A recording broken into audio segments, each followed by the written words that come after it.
Thank you very much. Thank you.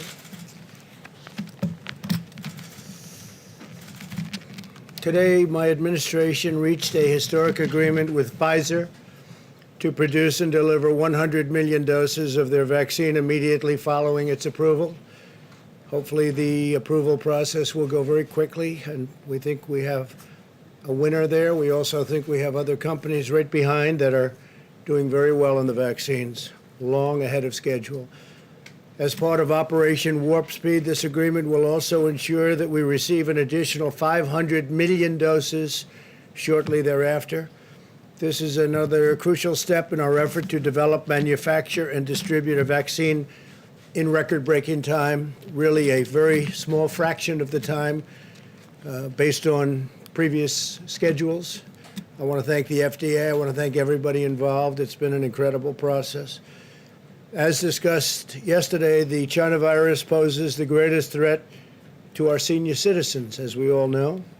The median age for those who die from the virus is 78 years old, and nearly half of the deaths have occurred among those living in nursing homes or long-term care facilities. That's really something. In other words, approximately half of the fatalities have occurred among less than 1% of the U.S. population. So think of that, less than 1%, half of the fatalities. So we know what to look for. From the beginning, we have made it our top priority to shelter our seniors. In early March, we announced guidelines suspending all medically unnecessary visits to nursing homes and prioritized resources for those facilities. And we gave it a very strong priority. FEMA has sent shipments to many different locations of protective equipment, and it's going directly to 15,400 Medicaid and Medicare certified nursing homes throughout the country. Today, I'd like to provide an update on the additional actions we've been able to take, and they've been very constructive. First, we're requiring increased testing of the nursing home personnel in states where you had the worst outbreaks. All personnel will be tested at the highest level. We're distributing 15,000 rapid point-of-care diagnostic devices to support this effort. These are the tests where it takes 5 minutes to 15 minutes. They're very accurate. They're very good. And we're sending them all over the country. And over 600 devices will be also shipped this week to additional facilities. Second, HHS will be distributing an additional $5 billion from the Provider Relief Fund to all nursing homes. Nursing homes in higher risk areas will be receiving more funding. This money can be used to address critical needs, including the hiring of additional staff, increasing testing, and providing technology support so residents can connect their families, and they can connect to their families. They are having a tremendous time. They want to be with their loved ones. They can't do it. So what we're doing is we're working it so that we can connect, have them connect with their families if they're not able to visit. Third, we've been identifying especially high-risk nursing homes and sharing that information with the governors so that the governors and their staffs can take appropriate action. We're able to find, because of the testing programs and other means, we're able to find certain areas that are very high risk. The governors can then take action. Additionally, CMS, CDC, and the U.S. Public Health Service are providing enhanced technical assistance and support, including visits to the highest risk nursing homes. And that's their priority right now, nursing homes, but the highest risk nursing homes. CMS and CDC are implementing a national training program focused on infection control for those nursing homes that need it most. And we have them surveyed, and we have them mostly pinpointed. Over the past few months, we've created a surveillance system to detect outbreaks, and currently 99% of all nursing homes are reporting directly to it. So we have great data.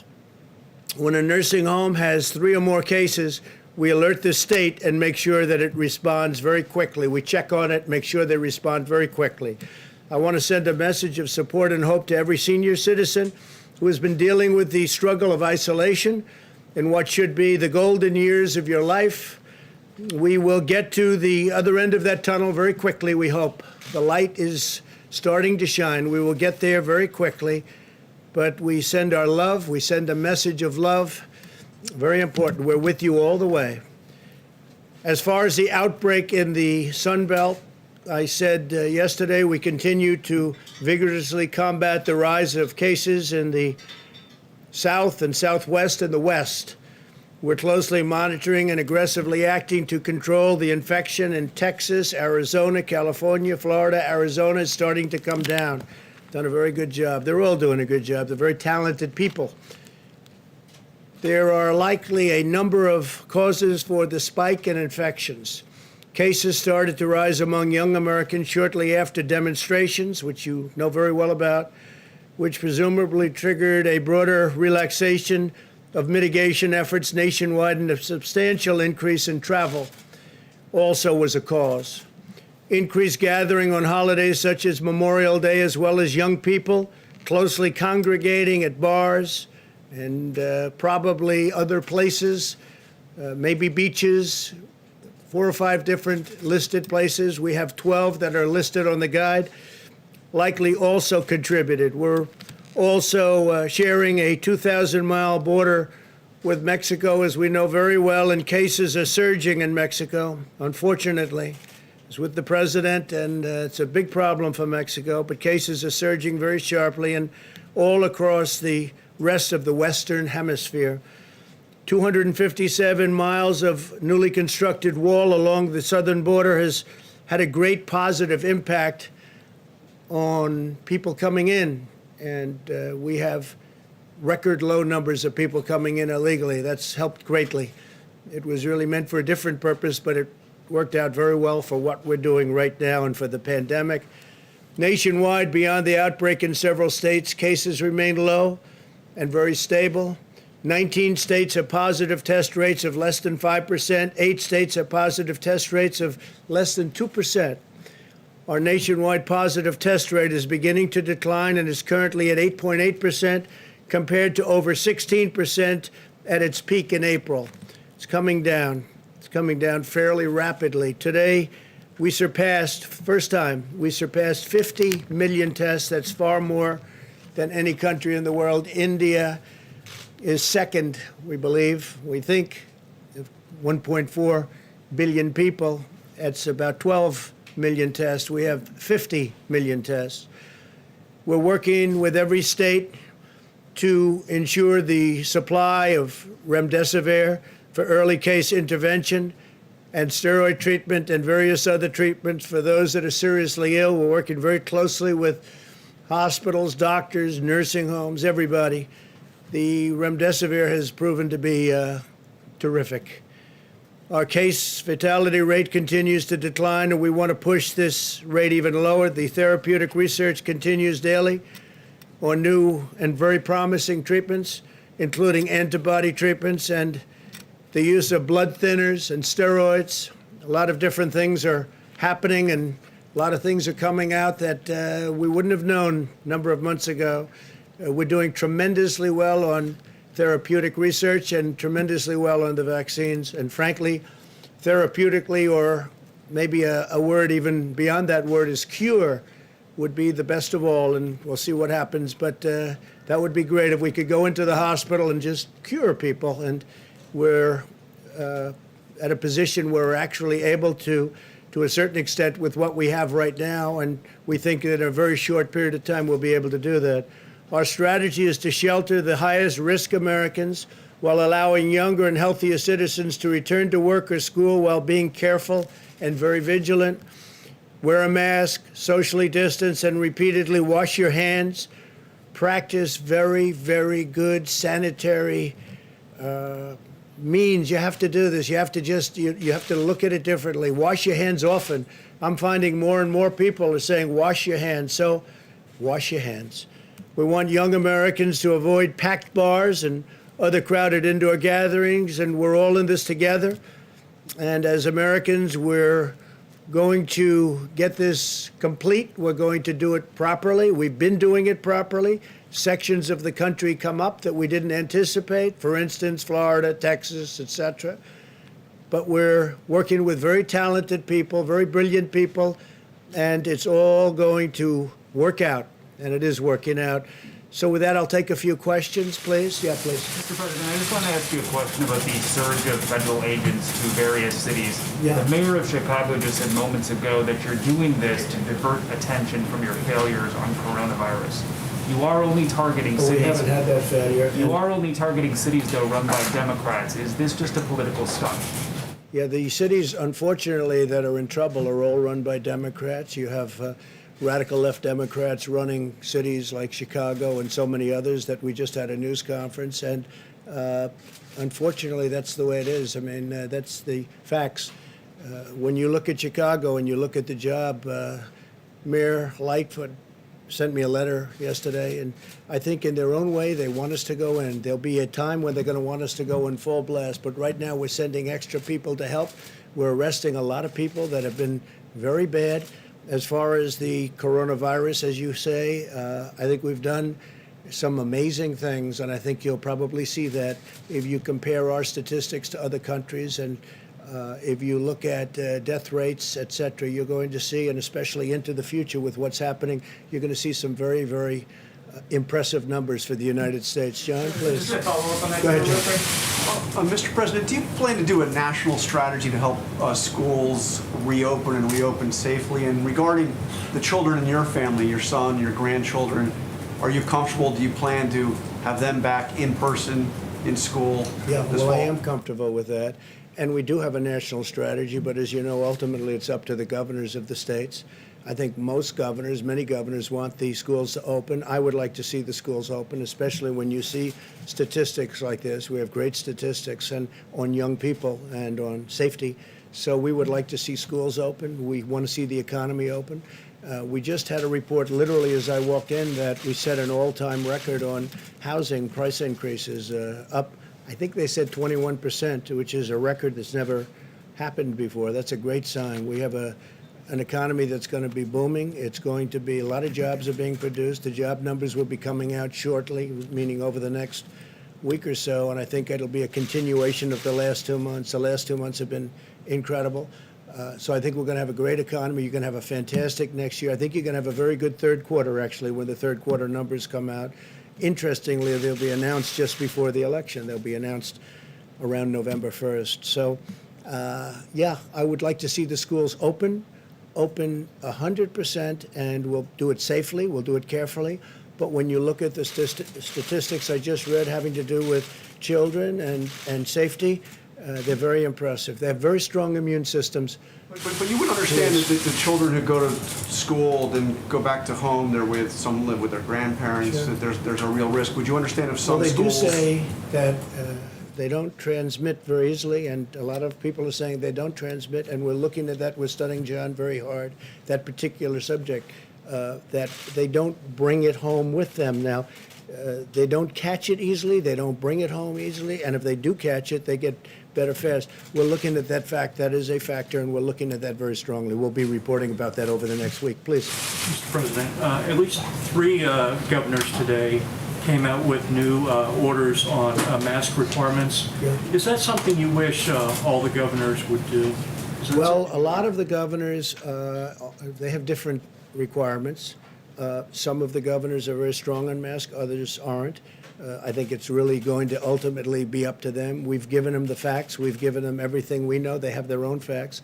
Some are strong on masks, and as you know, some aren't in the same ballpark. But I think all are suggesting if you want to wear a mask, you wear it. I bring one. I have one. I've worn it. And I think when I'm in certain settings like hospitals and various, or when I'm close, when you can't socially distance, I believe in it. Let's see, do I? I do. I have it. And if in certain instances, I think you really, I think you want to travel with a mask. There are instances where you really can use it. I would believe it would be a good thing. Yeah, Sir, please. one just follow-up. D.C. Mayor Bowser came out with such an order today.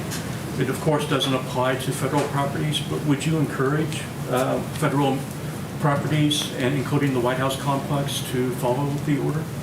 We're gonna make a decision over the next 24 hours. We'll let you know what that decision is. Okay? Thank you. Thank you. Please. President Trump, do you agree with Senate Republicans discussing the possibility of extending short-term unemployment insurance today so that they prevent benefits from expiring? Well, I think a lot of politicians are discussing that, Republicans, Democrats, and right now a lot of my representatives are on the Hill. They're discussing CARES Act or Phase 4, whatever you want to call it. And I think ultimately something good will come out of it.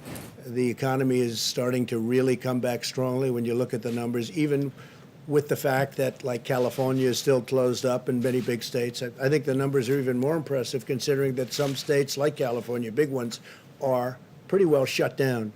So we expect to have something over a period of time, over the appropriate period of time. Please, Thank you, sir. Thank you very much. These two questions are with Andrew Feinberg and J.C. Bua. One is, today you said you're sending federal law enforcement officers to run cities run by extreme politicians, that's the word you used, who happen to be all Democrats, who have supported Black Lives Matter protests. I didn't say who supported. No, I said Democrat politicians. And these are the cities where you have the problem. If you look at Chicago, if you look at Detroit, if you look, look around any of these cities where we have the problems.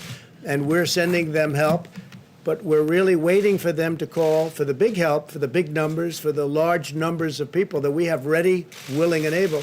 You look at Chicago, where 14 people were shot yesterday, where over the weekend many people died and many people were shot, and over the last month they're setting record numbers. We are waiting for the mayor, respectfully, and other mayors and governors to call us. We are ready, willing, and able to go in there with great force. Now, we also have people that are going in and arresting drug dealers, arresting some of the shooters that are doing the shooting. We know who they are. We're working with police forces, and even though in some cases they're told don't work with the federal government, the police forces have great respect for the federal government, what we do. But we're ready, willing, and able to go into these cities that are just being decimated with shooting, and we're going to help. Please. I have a question on crime, but first, I don't think we really got an explanation yesterday on why the health experts are no longer joining you at these briefings. Can you explain why? Because they're briefing me. I'm meeting them. I just spoke to Dr. Fauci. Dr. Birx is right outside. And they're giving me all of everything they know as of this point in time, and I'm giving the information to you. And I think it's probably a very concise way of doing it. It seems to be working out very well. Okay, so on crime... But they're very much involved. They're very much with the relationships are all very good, all very good. The relationships that we have with the doctors, with everybody working on the virus has been, I think, extraordinary. Kaylee's here, and I think you would say the same thing. You work with them all the time. Yeah, go ahead, please. So on crime, in 2016, you said it was President Obama's fault that homicides were up in Chicago. So why was it the president's fault then, but it's not your fault now? Chicago is a disaster. The mayor is saying, don't come in. The mayor is telling us not to come in. At some point, we can void that if we have to, but we may have to at some, because it's out of control. I assume she's saying that for political reasons. I think it's negative political reasons. She's a Democrat. I'm going to be nice. She's a Democrat. She's making a big mistake. People are dying in Chicago and other cities, and we can solve the problem. They have to ask us, but we can solve the problem. Why was it President Obama's fault in 2016? You credited it as Because him President being in office. Obama was invited in, and he did a poor job. President Obama could have gone into Chicago. He could have solved the problem, and he didn't. In our case, they don't want us in. We can solve the problem very easily. We're equipped with the best equipment, the best people, and you see what we're doing. I mean, Portland was coming down. It was busting at the seams, and we went in and protected all the federal buildings. Those federal buildings are totally protected. And we had to do that. And Portland's a very different place than Chicago. But Chicago should be calling us, and so should Philadelphia and Detroit and others, to go in and really help them. Because when you're losing many people a weekend, many people, you see the same numbers as I do. When you're losing these people, they should call us and they should say, come on in. And it's incredible to me, but they're not doing it. At some point they will. At some point we may have no other choice but to go in. Jeff, please. Mr. President, are you looking at closing further Chinese embassies in the United States?